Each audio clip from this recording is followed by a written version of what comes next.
ಕತೆ ಶುರುವಾಗಿದ್ದೇ ಒಂದು ಕಾಫಿ ಕಪ್ಪಿಂದ. ಅವಳು ಮತ್ತು ಅವನು. ಮೊದಲು ಮಾತು ಕಡಿಮೆ, ಆದರೆ ಕಣ್ಣಲ್ಲಿ ಮಾತ್ರ 1000 ಮಾತು ಇತ್ತು.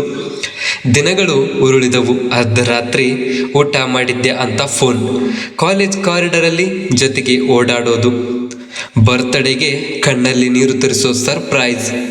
ಅವರ ಸ್ನೇಹಕ್ಕೆ ಯಾವ ಅಡ್ಡಿ ಇರಲಿಲ್ಲ ಅಂತ ಅಂದ್ಕೊಂಡಿದ್ರು. ಆದರೆ ವಿಧಿ ಬೇರೆ ಥರನೇ ಪ್ಲ್ಯಾನ್ ಮಾಡಿತ್ತು. ಒಂದು ಸಣ್ಣ ಮಾತು ದೊಡ್ಡ ಜಗಳ ಆಯಿತು. ಮಾತು ನಿಂತೋಯ್ತು. ಒಂದೇ ಕ್ಯಾಂಪಸ್ಸಲ್ಲೇ ಇದ್ದರೂ ಇಬ್ಬರು ಅಪರಿಚಿತರ ಹಾಗೆ. ಆ ನೋವು ಹೇಳೋಕೆ ಪದಗಳೇ ಇರಲಿಲ್ಲ. ಎಲ್ಲ ಮುಗ್ದೋಯ್ತಾ?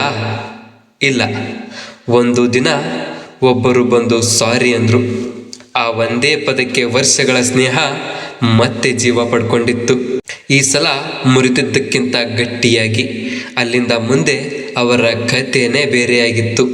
ಕೈ ಹಿಡಿದು ಕಷ್ಟ ಎದುರಿಸಿದ್ರು, ಕನಸುಗಳನ್ನು ಜೊತೆಯಾಗಿ ಬೆಳೆಸಿದ್ರು, ಗ್ರ್ಯಾಜುಯೇಷನ್ ಕ್ಯಾಪ್ ಎತ್ತಿ ಹಾರಿಸಿದ್ರು, ಜಾಬ್ ಆಫರ್ ನೋಡಿ ಒಟ್ಟಿಗೆ ಹತ್ತಿದ್ರು. ಮತ್ತೆ ಇವತ್ತು ಬೆಂಗಳೂರಲ್ಲಿ ಒಂದು ಚಿಕ್ಕ ಮನೆ, ಒಂದು ಕಾರು, ಮಕ್ಕಳ ನಗು. ಸ್ನೇಹದಿಂದ ಶುರುವಾಗಿ ಪ್ರೀತಿಯಿಂದ ಬೆಳೆದು ಕುಟುಂಬದಲ್ಲಿ ಮುಗಿದ ಕತೆ. ಕೊನೆಯಲ್ಲಿ ಕೇವಲ ಒಂದು ಸತ್ಯ ಅರ್ಥ ಆಗುತ್ತೆ.